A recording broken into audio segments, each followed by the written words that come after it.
شروع اللہ کا نام لے کر جو بڑا مہربان نہایت رحم والا ہے۔ یاسین، حکمت بھرے قرآن کی قسم، تم یقیناً پیغمبروں میں سے ہو، بالکل سیدھے راستے پر۔ یہ قرآن اس ذات کی طرف سے اتارا جا رہا ہے جس کا اقتدار بھی کامل ہے، جس کی رحمت بھی کامل، تاکہ تم ان لوگوں کو خبردار کرو جن کے باپ داداؤں کو پہلے خبردار نہیں کیا گیا تھا، اس لیے وہ غفلت میں پڑے ہوئے ہیں۔ حقیقت یہ ہے کہ ان میں سے اکثر لوگوں کے بارے میں بات پوری ہو چکی ہے،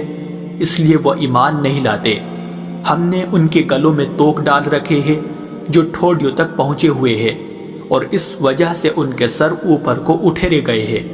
اور ہم نے ایک آڑ ان کے آگے کھڑی کر دی ہے اور ایک آڑ ان کے پیچھے کھڑی کر دی ہے، اور اس طرح انہیں ہر طرف سے ڈھانک لیا ہے، جس کے نتیجے میں انہیں کچھ سجائی نہیں دیتا۔ اور ان کے لیے دونوں باتیں برابر ہے، چاہے تم انہیں خبردار کرو یا خبردار نہ کرو، وہ ایمان نہیں لائے گے۔ تم تو صرف ایسے شخص کو خبردار کر سکتے ہو جو نصیحت پر چلے اور خدا رحمان کو دیکھے بغیر اس سے ڈرے، چنانچہ ایسے شخص کو تم مغفرت اور باعزت اجر کی خوشخبری سنا دو۔ یقیناً ہم ہی مردوں کو زندہ کریں گے، اور جو کچھ عمل انہوں نے آگے بھیجے ہیں ہم ان کو بھی لکھتے جاتے ہیں، اور ان کے کاموں کی جو اثرات ہیں ان کو بھی، اور ہم نے ایک واضح کتاب میں ہر چیز کا احاطہ کر رکھا ہے۔ اور اے پیغمبر، تم ان کے سامنے ایک بستی والوں کی مثال پیش کرو جب ان کے پاس رسول آئے تھے۔ جب ہم نے ان کے پاس شروع میں 2 رسول بھیجے تو انہوں نے دونوں کو جھٹلا دیا، پھر ہم نے ایک تیسرے کے ذریعے ان کی تائید کی، اور ان سب نے کہا کہ یقین جانو ہمیں تمہارے پاس رسول بنا کر بھیجا گیا ہے۔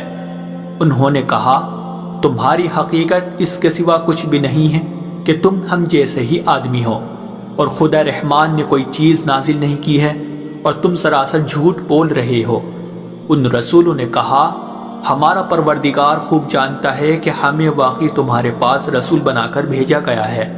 اور ہماری ذمہ داری اس سے زیادہ نہیں ہے کہ صاف صاف پیغام پہنچا دے۔ بستی والوں نے کہا ہم نے تو تمہارے اندر نحوست محسوس کی ہے، یقین جانو اگر تم باز نہ آئے تو ہم تم پر پتھر برسائیں گے اور ہمارے ہاتھوں تمہیں بڑی دردناک سزا ملے گی۔ رسولوں نے کہا تمہاری نحوست خود تمہارے ساتھ لگی ہوئی ہے، کیا یہ باتیں اس لیے کر رہے ہو کہ تمہیں نصیحت کی بات پہنچائی گئی ہے؟ اصل بات یہ ہے کہ تم خود حد سے گزرے ہوئے لوگ ہو۔ اور شہر کے پلے علاقے سے ایک شخص دوڑتا ہوا آیا، اس نے کہا اے میری قوم کے لوگوں، ان رسولوں کا کہنا مان لو، ان لوگوں کا کہنا مان لو جو تم سے کوئی اجرت نہیں مانگ رہے اور وہ صحیح راستے پر ہے، اور بھلا میں اس ذات کی عبادت کیوں نہ کروں جس نے مجھے پیدا کیا ہے، اور اسی کی طرف تم سب کو واپس بھیجا جائے گا۔ بھلا کیا اسے چھوڑ کر میں ایسوں کو معبود مانوں کہ اگر خدا رحمان مجھے کوئی نقصان پہنچانے کا ارادہ کر لے تو ان کی سفارش میرے کسی کام نہ آئے، اور نہ وہ مجھے چھڑا سکے۔ اگر میں ایسا کروں گا تو یقیناً میں کھلی گمراہی میں مبتلا ہو جاؤں گا۔ میں تو اپنے پروردگار پر ایمان لا چکا، اب تم بھی میری بات سن لو۔ آخر کار بستی والوں نے اسے قتل کر دیا، اور اللہ کی طرف سے اس سے کہا گیا کہ جنت میں داخل ہو جاؤ۔ اس نے جنت کی نعمتیں دیکھ کر کہا کہ کاش میری قوم کو معلوم ہو جائے کہ اللہ نے کس طرح میری بخشش کی ہے اور مجھے باعزت لوگوں میں شامل کیا ہے۔ اور اس شخص کے بعد ہم نے اس کی قوم پر آسمان سے کوئی لشکر نہیں اتارا، اور نہ ہمیں اتارنے کی ضرورت تھی، وہ تو بس ایک ہی چنگھاڑ تھی جس سے وہ ایک دم بجھ کر رہ گئے۔ افسوس ہے ایسے بندوں کے حال پر، ان کے پاس کوئی رسول ایسا نہیں آیا جس کا وہ مذاق نہ اڑاتے رہے ہو۔ کیا انہوں نے نہیں دیکھا کہ ان سے پہلے ہم نے کتنی قوموں کو اس طرح ہلاک کر چکے ہیں کہ وہ ان کے پاس لوٹ کر نہیں آتے، اور یہ جتنے لوگ ہیں ان سبھی کو اکٹھا کر کے ہمارے سامنے حاضر کیا جائے گا، اور ان کے لیے ایک نشانی وہ زمین ہے جو مردہ پڑی ہوئی تھی، ہم نے اسے زندگی عطا کی، اور اس نے غلہ نکالا جس کی خوراک یہ کھاتے ہیں، اور ہم نے اس زمین میں کھجوروں اور انگوروں کے باغ پیدا کیے، اور ایسا انتظام کیا کہ اس میں سے پانی کے چشمے پھوٹ نکلے تاکہ یہ اس کی پیداوار میں سے کھائے، حالانکہ اس کو ان کے ہاتھوں نے نہیں بنایا تھا۔ کیا پھر بھی یہ شکر نہیں کریں گے؟ پاک ہے وہ ذات جس نے ہر چیز کے جوڑے جوڑے پیدا کیے ہیں،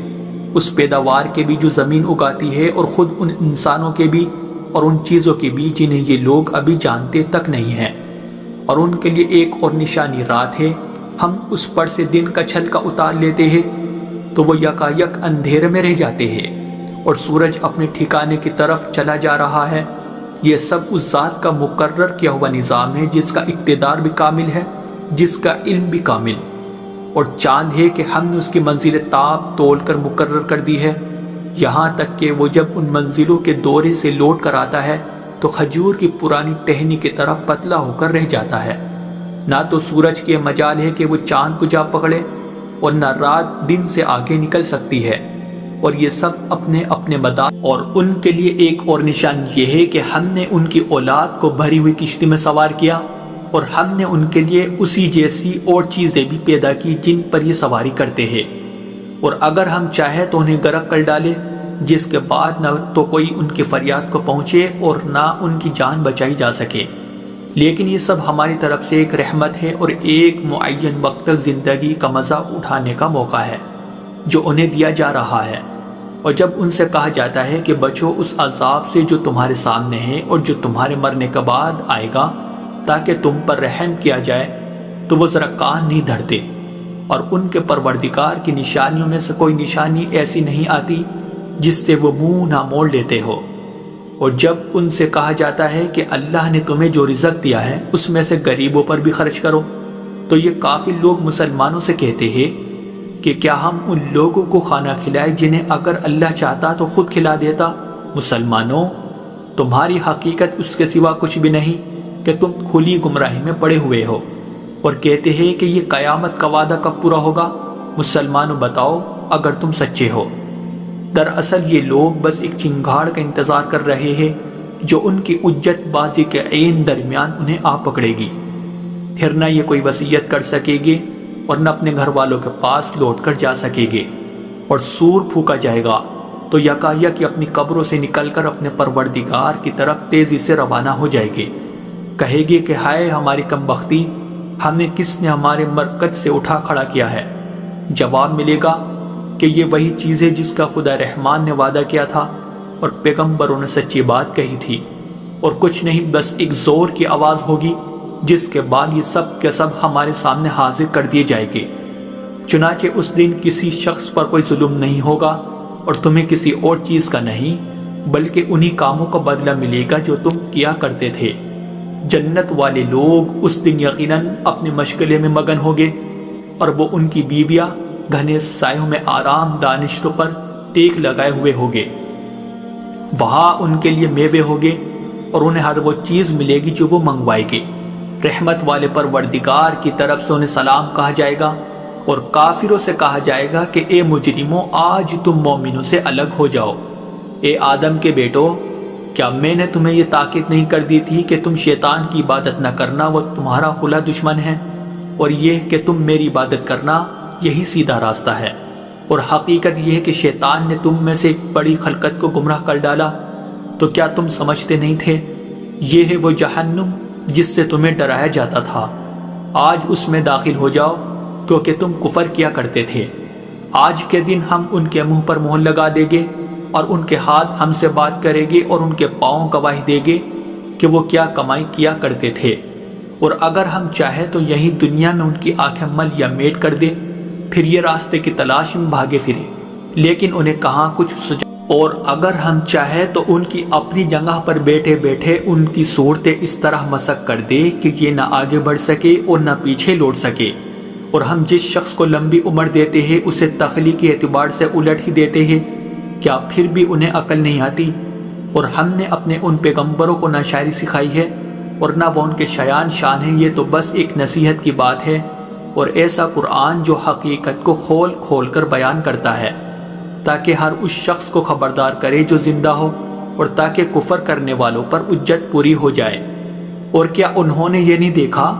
کہ ہم نے اپنے ہاتھوں کی بنائی ہوئی چیزوں میں سے ان کے لیے موشی پیدا کیے اور یہ ان کے مالک بنے ہوئے ہیں، اور ہم نے ان موشیوں کو ان کے قابو میں دے دیا ہے، چنانچہ ان میں سے کچھ وہ ہے جو ان کی سواری بنے ہوئے ہیں اور کچھ وہ ہے جنہیں یہ کھاتے ہیں،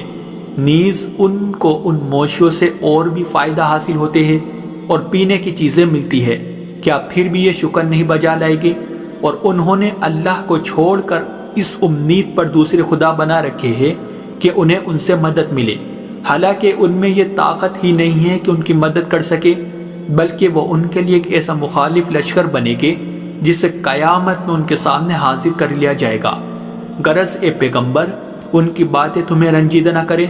یقین جانو ہمیں سب معلوم ہے کہ یہ کیا کچھ چھپاتے اور کیا کچھ ظاہر کرتے ہیں۔ اور کیا انسان نے یہ نہیں دیکھا کہ ہم نے اسے نطفے سے پیدا کیا تھا، پھر اچانک وہ کھلم کھلا جھگڑا کرنے والا بن گیا،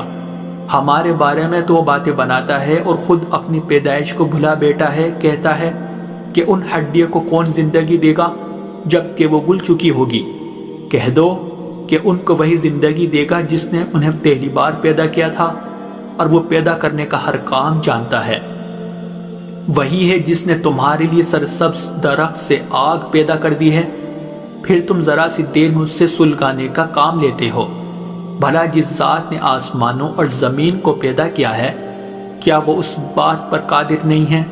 کہ ان جیسوں کو دوبارہ پیدا کر سکے؟ کیوں نہیں،